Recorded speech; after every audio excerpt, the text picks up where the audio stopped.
Saudara yang terkasih, marilah kita mengambil waktu dalam doa untuk mendengarkan dan merenungkan firman Tuhan. Mari kita berdoa. Ya Tuhan, kami bersyukur karena pada siang hari di Senin ini kami mengambil waktu untuk bersekutu, mendengar firman-Mu, dan mendengar sapaan-Mu. Ya Tuhan, walaupun waktu kami singkat, hal ini sungguh menggembirakan kami dan hal ini mungkin karena Engkaulah sebenarnya yang memberi kepada kami waktu yang begitu banyak. Waktu-Mu mengatasi sebenarnya waktu kami. Dan karena itu ya Tuhan, pada waktu ini kami mengambil secara khusus untuk bersekutu mendengar firman-Mu. Kiranya Engkau oleh Roh-Mu membuka hati dan pikiran kami, agar kami dapat memahami dan menemukan pesan-Mu. Sambil kami melewati waktu demi waktu, dalam waktu yang Kau kasihi dan Kau berkati. Bukalah hati kami ya Tuhan, demi kudus kami berdoa. Amin. Saudara-saudara, mari kita membuka Alkitab kita, saudara-saudara, yaitu dari Maleakhi. Ya.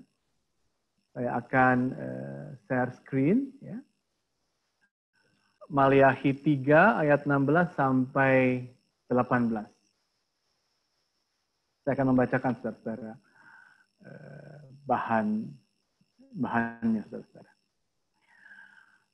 Diberi judul kemenangan terakhir bagi orang benar. Demikian tertulis. Beginilah berbicara satu sama lain orang-orang yang takut akan Tuhan. Tuhan memperhatikan dan mendengarnya. Sebuah kitab peringatan ditulis di hadapannya bagi orang-orang yang takut akan Tuhan dan bagi orang-orang yang menghormati namanya. Mereka akan menjadi milik kesayanganku sendiri, firman Tuhan semesta alam, pada hari yang kusiapkan. Aku akan mengasihani mereka sama seperti seorang menyayangi anaknya yang melayani dia.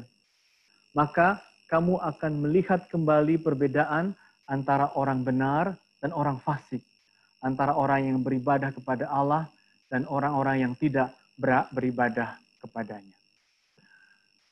Saudara-saudara yang terkasih, yang telah ditetapkan sebagai tema bagi renungan kita hari ini ialah tentang faithful remnant. Dengan kata lain, bagaimanakah kita bisa menjadi seorang yang percaya, be faithful, walaupun kita adalah tersisa, walaupun kita adalah remnant. Nah, saudara-saudara, renungan ini punya latar belakang sejarah ya, yang cukup panjang, sehingga itu saya secara sengaja menggambarkan melalui PowerPoint ini. Jadi saudara-saudara yang terkasih, saat itu Maleakhi menjadi bagian dari rombongan kembalinya orang-orang Israel dari pembuangan. Ya. Dia bersamaan dengan upaya Nehemia dan Ezra untuk membangun kembali Yerusalem. Jadi saudara-saudara, rombongan itu betul-betul berhadapan dengan suasana reruntuhan. Ya. Yerusalem yang telah dibiarkan, yang telah menjadi onggokan batu-batu, ya, bait Allah yang rusak, gitu ya. Itu yang dihadapi. Dan hanya sebagian ternyata, sebagian yang cukup signifikan, yang kembali ke Yerusalem, sehingga mereka memahami diri sebagai remnant, ya, sebagai yang... Martin, mohon maaf, slide-nya belum muncul. Oh, maaf.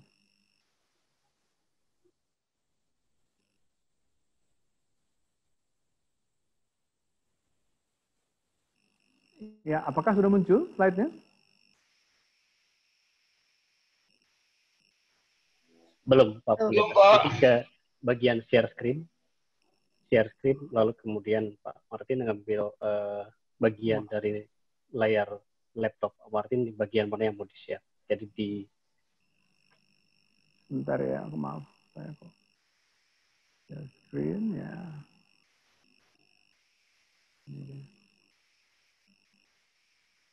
Oke, ini sementara. Ya. Yep. Semoga sudah ya. Sudah kelihatan. Ya. Jadi sekali lagi Maleakhi itu ikut dalam rombongan yang kembali dan mereka menghadapi kenyataan reruntuhan, dan reruntuhan itu mereka hadapi secara membingungkan pada awalnya, ya, sehingga banyak hal-hal yang tidak benar atau konflik internal di antara orang-orang yang kembali. Dan memang kini sisa bangsa itu ada yang mengatakan mungkin mereka hanya 20.000 pada abad kelima sebelum Masehi pertengahan menghadapi kenyataan itu semua. Dan mungkin sama juga dengan kita, saudara-saudara, bagaimana kita menghadapi kalau kita begitu kecil, ya, remnant, ya. Mungkin Ukrida juga kecil dalam katakanlah besarnya negeri ini, ya, dalam luasnya tantangan di negeri kita. Bagaimana harus memulainya semua ini, kan begitu ya. Jadi pengalaman Maleakhi menjadi pengalaman kita juga, pengalaman remnant yang tersisa menghadapi banyak reruntuhan, katakanlah ya. Bahkan mungkin keadaan kita sekarang seperti runtuh nggak sih ini, gitu ya. Juga berpadanan dengan perjalanan bangsa Israel yang tadi kita baca. Nah, saudara-saudara, atas semua itu, ya, yang menjadi respons ialah bagaimanapun be faithful, gitu ya. Mulailah dengan percaya. Ya. Tapi uniknya sekarang, saudara-saudara, percaya sebagai remnant, ya, sebagai yang tersisa itu. Nah, dalam setiap sikap percaya, be faithful, saudara-saudara, selalu ada unsur mempercayakan diri. Ya. To have faith is to trust. Demikianlah inti pertama dari hidup yang faithful itu. Namun saudara-saudara, selain mempercayakan diri dalam kondisi-kondisi apapun, demikianlah orang beriman memulainya. Ya. Walaupun kadang-kadang kita memulai dengan ini masalah, itu masalah, kan gitu ya. Tapi ketika kita mengambil waktu, mari kita mulai sekalipun ada reruntuhan, begitu saudara. Be faithful artinya trusting God. Namun kedua, setelah itu kiranya kita juga bisa tidak hanya trusting God, tapi juga standing as a faithful. Kalau begitu, berdirilah juga. Ya. Dan berdiri itu berarti apa? Pahamilah dan taulah bahwa engkau berdiri sekarang sebagai orang percaya. Jadi undangan firman Tuhan yang Maleakhi beritakan kepada Israel dan juga akhirnya sampai kepada kita. Oke, kita kadang-kadang seperti tersisa, seperti merasa sedikit, seperti merasa beginilah adanya, gitu ya. Tapi langkah pertama memang be faithful, dan itu berarti apa? Percayakan dirimu, tapi juga jangan lupa bahwa engkau akan atau perlu berdiri, tapi selaku orang percaya. Nah, untuk itu bagaimana selanjutnya? Kalau memang itulah langkah pertama di tengah-tengah tantangan-tantangan yang dihadapi. Dan seperti dalam Maleakhi 3 ayat 16 dikatakan, jadilah dirimu sebagai orang-orang yang mempercayakan diri kepada Tuhan dan takutlah akan Tuhan. Jadi ada unsur takut akan Tuhan, sebagaimana ayat 16 dicatat, itulah caramu mempercayakan diri. Unik sekali saudara-saudara kata takut akan Tuhan, ya, dalam Mazmur, dalam Mazmur 34 atau Mazmur juga sering katakan, aku takutlah akan Tuhan, hai semua orang-orang yang percaya. Gitu ya.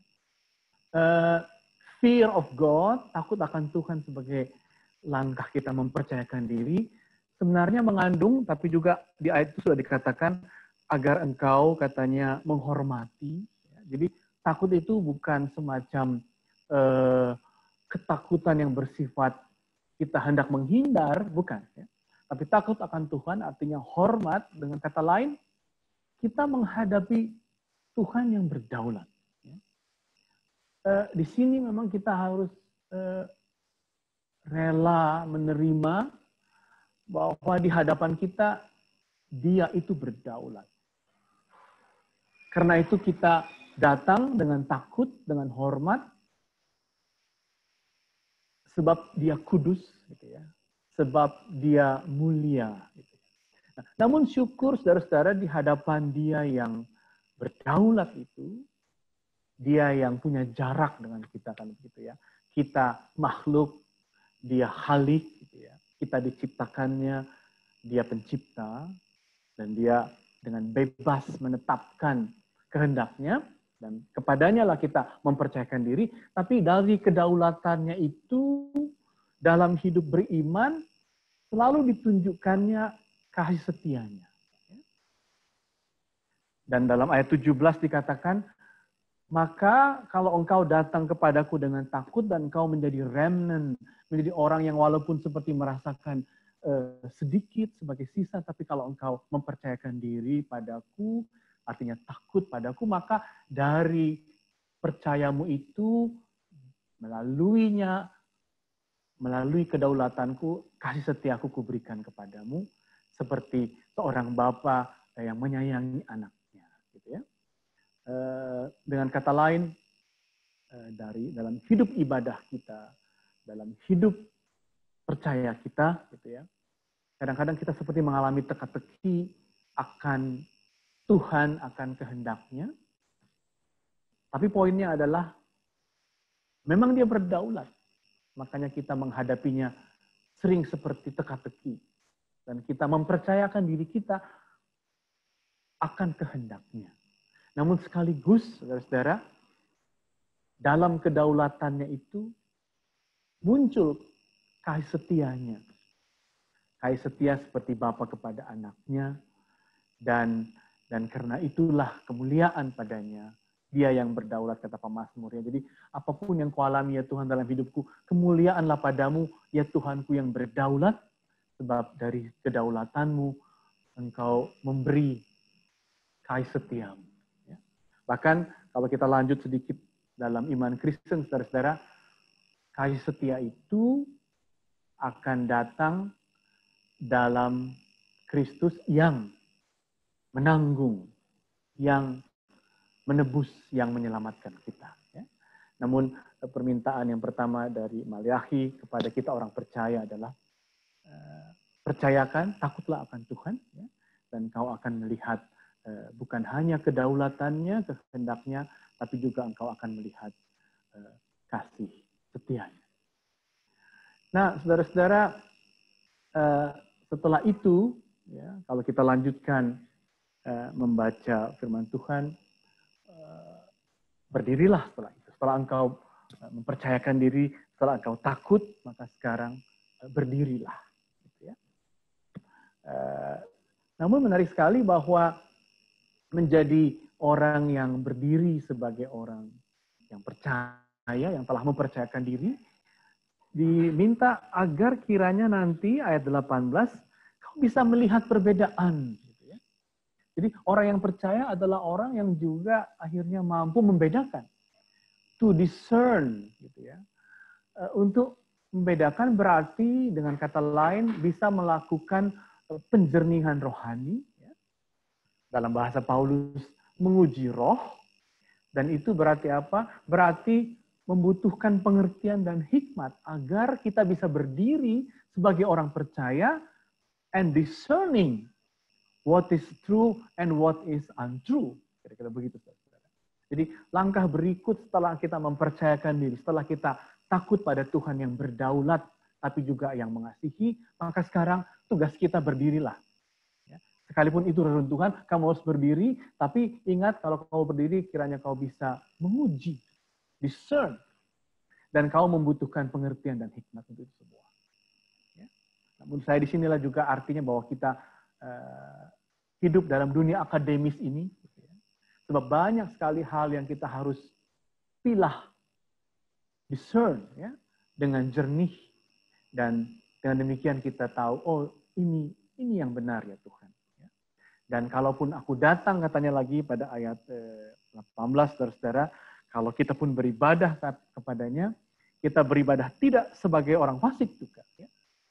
Kalau beribadah seperti orang fasik itu kan seperti apa? Seperti beribadah kepada Baal. Gitu ya. Dan kalau beribadah pada Baal itu kan dikatakan dia memintamu korban, nanti seolah-olah dia akan membalaskan padamu sesuai dengan transaksimu. Bukan. Kita diundang datang oleh karena kasih karunia-Nya, dan dia yang mengundang kita itu tidak bisa dibujuk, tidak bisa disuap seperti pada Baal, sebab dia sekali lagi mandiri, dalam arti apa? Berdaulat. Ya. Jadi kita datang hanya bisa seperti orang yang mempercayakan diri, tapi uniknya dia mengundang kita, ya, sehingga kita datang dalam ibadah, dalam doa kepadanya. Jadi langkah kedua di tengah-tengah reruntuhan sebagai remnant, tapi juga sebagai faithful, sebagai orang percaya ialah berdirilah. Ya. Dan kalau kau berdiri, ketahuilah bahwa engkau perlu membedakan, ya, discern, tapi juga engkau datang karena Tuhan mengundangmu.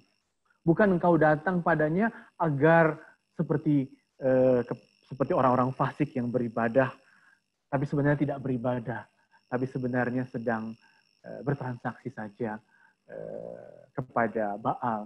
Justru kita datang karena diundangnya dan beribadahlah, tapi juga berdirilah sebagai orang yang bisa membedakan yang baik dan yang benar.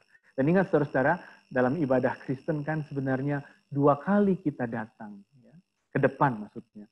Kedatangan kita pertama ketika panggilan ibadah itu, ya, prosesi masuk ke dalam. Dan setelah kita mendengar firman, kita dipanggil lagi untuk bersyukur. Ya. Tapi kita tidak pernah diminta untuk membujuk, bertransaksi, enggak. Tapi kita bersyukur dengan persembahan. Dan itulah cara kita berdiri, berjalan sebagai orang percaya, saudara-saudara. Jadi firman Tuhan pada kita pada hari ini, sekali lagi kalau kita simpulkan, saudara-saudara, di tengah banyaknya reruntuhan atau kecemasan, katanya, ada 2 hal. Be faithful, tapi apa arti be faithful itu? Yang pertama-tama tentu, percayakan dirimu, ya, bahwa Tuhan itu berdaulat, tapi penuh kasih setia. Jadi kita diminta untuk mempercayakan Tuhan seperti itu yang kita kenal. Tapi bukan hanya mempercayakan diri, tapi juga berdiri, berjalanlah, artinya apa? Berdirilah sebagai orang yang bisa membedakan, to discern. Bukan hanya bisa membedakan, tapi juga yang menerima undangan ibadahnya dengan sukacita. Tidak seperti orang fasik yang datang, tapi tujuannya sebenarnya ingin bertransaksi dengan Baalnya, dengan sesembahannya. Nah, pesan Maleakhi demikian, dan saya yakin begitu juga pesannya.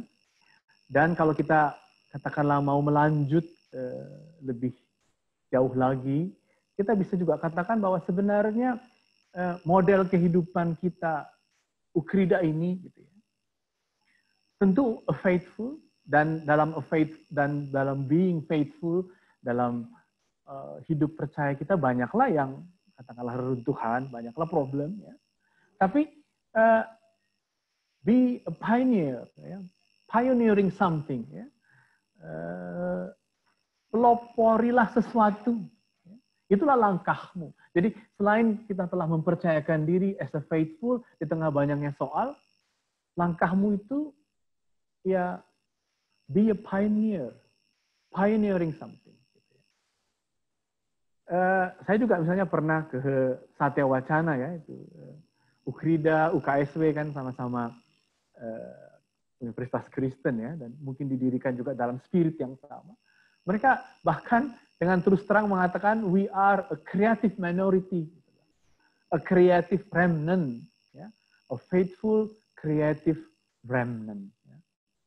Jadi pengalaman-pengalaman rohani ini bisa diterjemahkan juga saudara-saudara dalam komunitas Ukrida, atau dalam pribadi kita masing-masing sebagaimana sudah katakanlah menjadi bagian dari hidup kita. Jadi bagian kita lah percaya, tapi memang lingkungan kita lah seperti kembali ke Yerusalem yang banyak masalah itu, tapi juga remnant is you and I gitu, sehingga Ukrida ya be pioneering, atau kampus-kampus lain kiranya menemukan kreasi selaku remnant, selaku orang yang percaya.